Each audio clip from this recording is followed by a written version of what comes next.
మదిరలో కొంతమంది యువత గంజాయికి మత్తు బానిసలు అవుతున్నారు. ఈ విషయంలో తల్లిదండ్రులు యువతపై జాగ్రత్తలు తీసుకోవాలి. తెలంగాణ ప్రభుత్వం గంజాయిని సేవించే వారిని గుర్తించేందుకు అనునాదన పరికరాలను అందజేశారు. వీటి ద్వారా గంజాయి సేవించే వాళ్ళని గుర్తించి కేసు చేయడం జరుగుతుందని సిఐ మధు విలేకరుల సమావేశంలో తెలియజేశారు.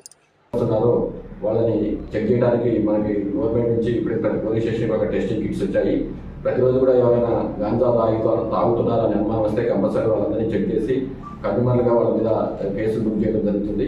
గంజాయి కేసుల్లో శిక్షలు తీవ్రంగా ఉండడం వల్ల దయచేసి యువత అర్థం చేసుకోవాలి. గంజాయి మత్తు జోలికి పోతే అది ప్రమాదకరమైనటువంటిది. కాబట్టి ప్రజలందరూ దీన్ని అర్థం చేసుకొని వారి యొక్క పిల్లల మీద పర్యవేక్షణ చేయాలని తెలియజేస్తుంది.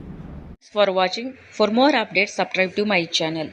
చూస్తూనే ఉండండి. మరెన్నో అప్డేట్ కోసం ASN24 టీవీ న్యూస్ చేయండి, కామెంట్ చేయండి, సబ్స్క్రైబ్ చేయండి. Thank you.